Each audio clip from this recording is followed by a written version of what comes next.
Salam alaikum ji. I am a Hindu, Amuta Ramesh. I am a diploma engineering. Sorry to asking this question. Hindu believes their religion, Muslim believes their religion, but when both are meeting, Hindu will not trying to convert in Hindu, but the Muslims, why do they are trying to convert in Muslims?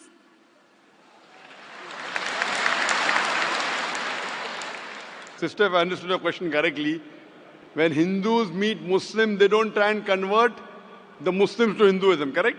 Yeah. But when the Muslims meet the Hindus, they try and convert the Hindus to Muslim, correct? Correct. Sister, it is like giving an example. There is a student who goes to school. Maybe he's in the 7th standard or 8th standard. There's another student who goes to postgraduate college. Postgraduate college. Maybe he's doing his master's. Now when they meet, will the school student try and teach the postgraduate, or the postgraduate will teach the school student? Sister, Yes. will the school-going student teach the postgraduate student, or the postgraduate student will teach the school-going student? Sister, I asked you a simple question, not a difficult question. Sister, have you understood my question? Yeah. So will a student going to school will teach a student going to a senior college, postgraduate college? Or No. will a student going to postgraduate college will teach a student going to the school? Post-graduated only. Correct. So in comparison, when the Muslims, what we believe, we are postgraduates. So when we meet our younger brother who are in school, it's our duty to share knowledge. We don't want to be selfish. I don't want to be selfish. You know, those who are selfish, the person should not be a graduate. You know, let him suffer. Let him be in school only. If he comes to college, postgraduate, he may take my job away. Those are selfish people. We, mashallah, we are selfless. It's our duty to spread the message of truth. So when we meet a non-Muslim, whether Hindu, whether Christian, whether Buddhist, we tell Ta'ala vila kalmitum sawa'im baina bainakum. Come to common terms, and we try and educate them. We don't want to degrade them. We try and educate them so that they can become a postgraduate, and both of us will get a good job. The good job is going to Jannah. So we don't alone want to go to Jannah. We want to take our brothers and sisters to Jannah. Sister, do you want to go to Jannah? Do you want to go to paradise? Jinnah. Do you want to go to paradise? No. Do you want to go to paradise, yes or no?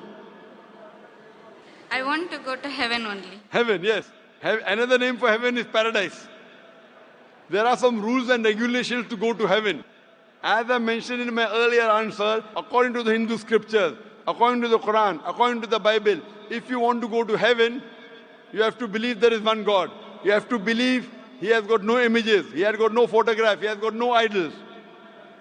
Sister, do you believe in one God? Yeah, I believe Hindu only. You believe in Hindu God. Do you believe that God has got idols? No, God is not idol. So do you believe in idol worship? Idol version I am believing also. You believe in idol worship. Yes. So if God doesn't have idol, why are you worshipping the idol? Aren't you going against your Hindu scriptures?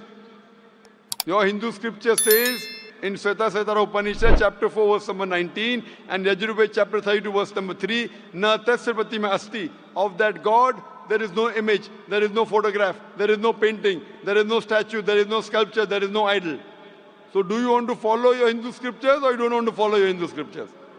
No, I want to follow my culture only, Hindu only. Culture, not your religion. My religion, Hindu only, I want to follow. But your Hindu religion is based on Vedas.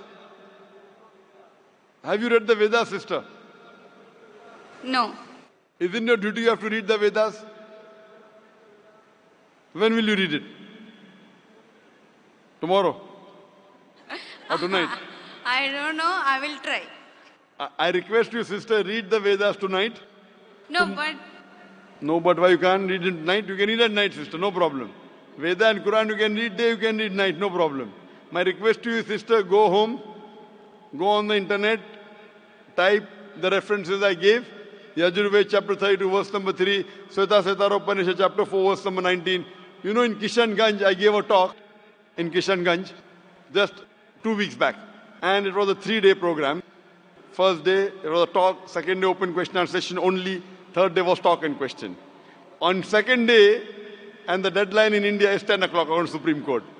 But when 10 o'clock was over, one intellectual Hindu came and told, you know, Dr. Zakir, what are you trying to do? You're talking about communal harmony, what are you trying to convert and blah, blah, blah, blah, blah. I only believe in Bhagavad Gita, I don't believe in Veda.